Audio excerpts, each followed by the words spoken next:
Hello everyone, this is Sir Kent and today magkakaroon tayo ng discussion patungkol po sa philosophical foundations of education. Handa ka na bang matuto? Let's start. Now, our first philosophy, we have behaviorism. Proponents of behaviorism are, we have B.F. Skinner, Ivan Pavlov, and Edward Thorndike. Now, ano nga po ba yung behaviorism, no? Naniniwala po ang behaviorism na natututo ang bata dahil sa rewards at punishment, no? Kapag nire-reward po natin ang magandang behavior ng isang estudyante, possibly po, no, more likely ay uulitin po ito ng bata. At kapag may consequence naman ang maling behavior, iiwasan itong gawin muli ng isang bata. Kaya mahalaga po ang classroom rules at reinforcement sa ating teaching at learning process. Now, when we talk about behaviorism, we must be mindful of these concepts, no, or these additional information. We have, kapag behaviorism po, teacher-centered po ang approach, no? Nakatuon po sa observable behavior na tinatawag po natin, yung ating pagbibigay ng informasyon sa bata at hindi po tayo nakafocus doon sa emotions or feelings ng isang tao. Ginagamit din po yung positive reinforcement or nagbibigay tayo ng reward at negative reinforcement naman po or we remove something na hindi po kaaya-aya upang mahubog po yung behavior ng ating mga estudyante. Also, no, common po sa classroom management at behavior modification programs yung ating behaviorism. At when we talk about this philosophy, to make it easy for us to recall this concept, no, ganito lang po yun kasimple. Kapag good behavior, we give them reward. At kapag bad behavior naman, we give them punishment. That is behaviorism as a philosophical foundation. Now, our second philosophy, we have existentialism by Jean-Paul Sartre. No? Sa existentialism po, ang bawat estudyante ay may sariling identity, choices, at purpose sa kanyang buhay. No? Hindi po pare-pareho ang gusto o pangarap ng bawat isa. We give them freedom. No? Kaya hinahayaan silang matuklasan ang kanilang sarili sa pamamagitan, no, ng kanila ding mga sariling experiences, no? When we talk about existentialism, we must be mindful of these informations. Una, student-centered po yung approach, no? Yung estudyante po ang ating focus, no, sa philosophy na ito, no? Wala din pong iisang tamang sagot para sa lahat. Mahalaga po yung personal na experiences ng ating mga mag-aaral. Ito po yung pinaka evident talaga, no, at talagang lumalabas sa board exam na concept.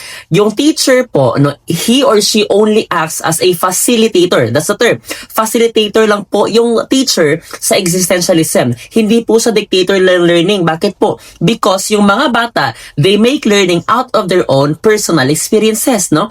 Also, in this philosophy, the teacher encourages independent thinking and decision making from the learners themselves, no? Now, in order for us to have an easy recall on this concept, ganito lang po yung ating clue dyan, no?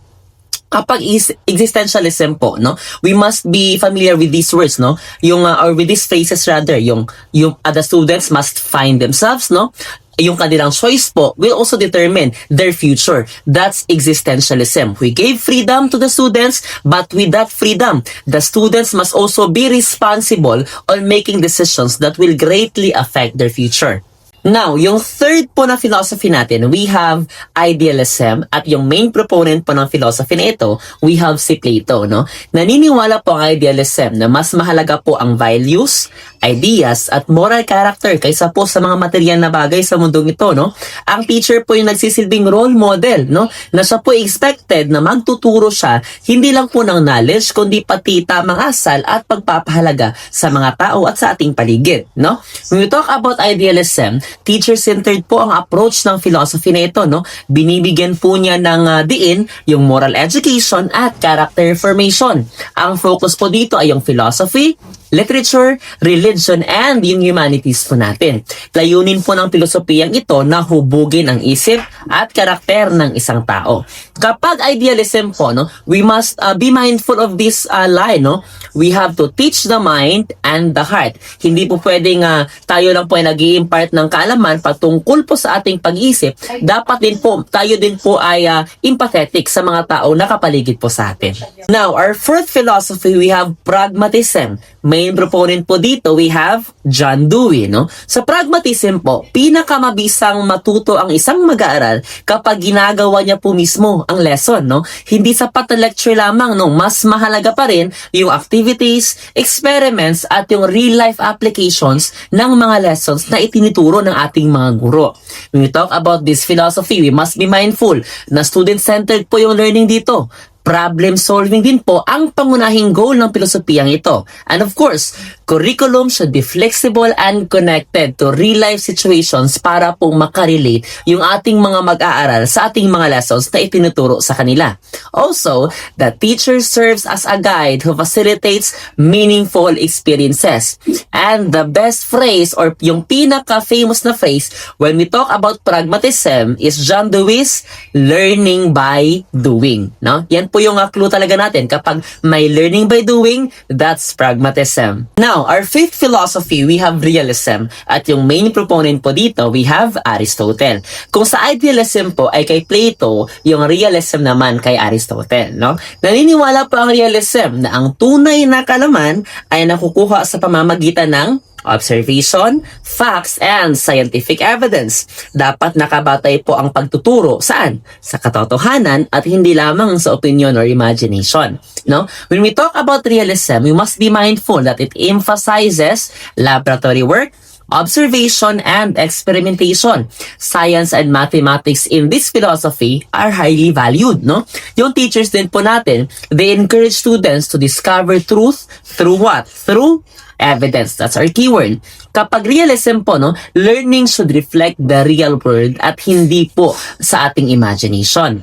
When we talk about this philosophy, no, yung tagline po dito, no, facts first, opinions later. Kapag po realism, ano po yung basihan natin? Yung ebidensya, yung katotohanan po talaga na dapat i-present ng guro sa mga mag-aaral. That's realism. Now, yung sixth na philosophy po natin, we have social reconstructivism by Paulo Freire, no? Para po sa social reconstructivism, ang education ay dapat gamitin para baguhin at pagandahin ang ating lipunan, no? Tinuturuan ng mga estudyante na maging critical thinkers at tumulong sa paglutas ng mga social issues tulad ng kahirapan, diskriminasyon at injustice, no?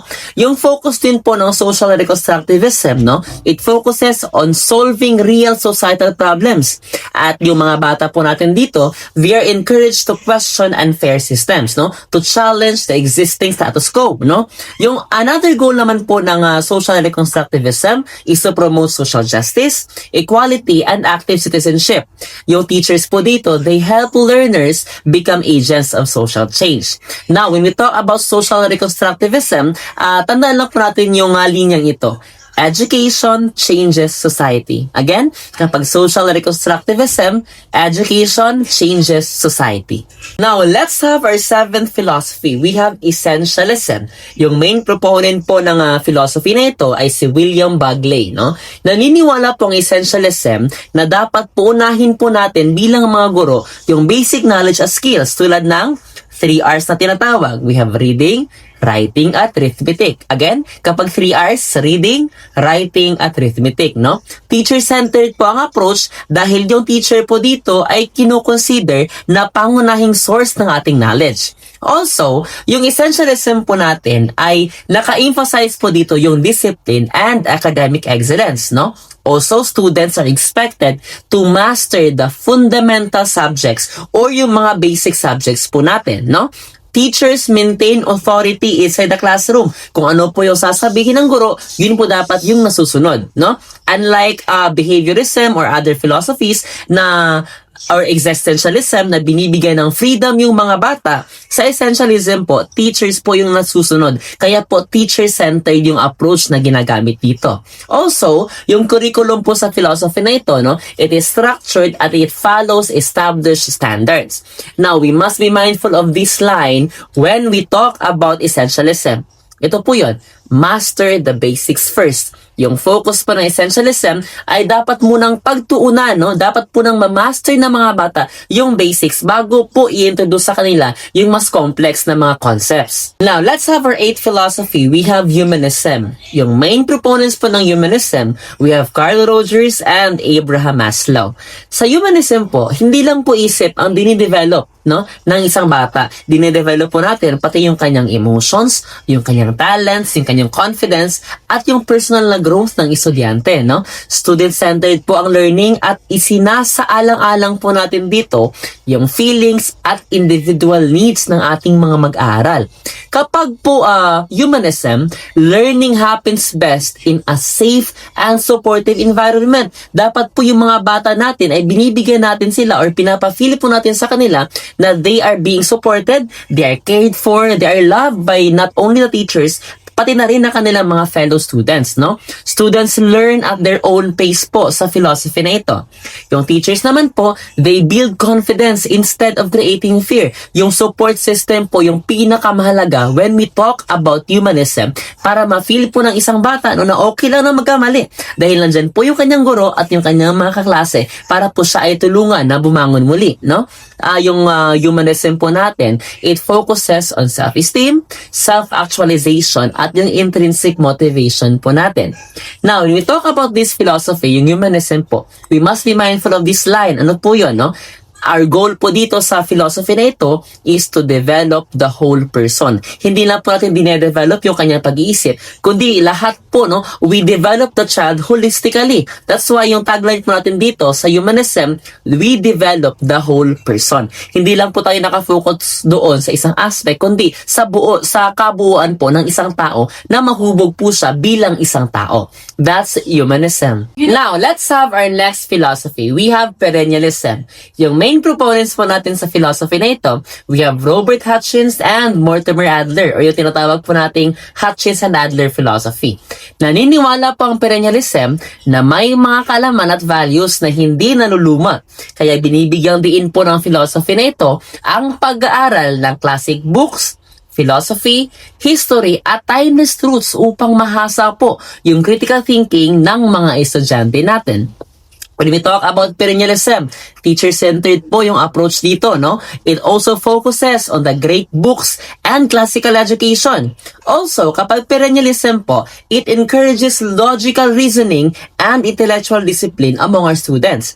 Naniniwala po ang mga perennialists na ang katotohanan ay universal at unchanging. Para po sa kanila, no, kung ano po yung applicable noon, no, kung ano po yung natutunan ng mga tao noon, ay dapat ring matutunan ng mga kabataan ngayon. It's because applicable pa din yung mga informations na yon at relevant pa rin sa present na time, no? Kapag po perennialism yung dinidiscuss natin, let us be mindful of this line or this sentence, no?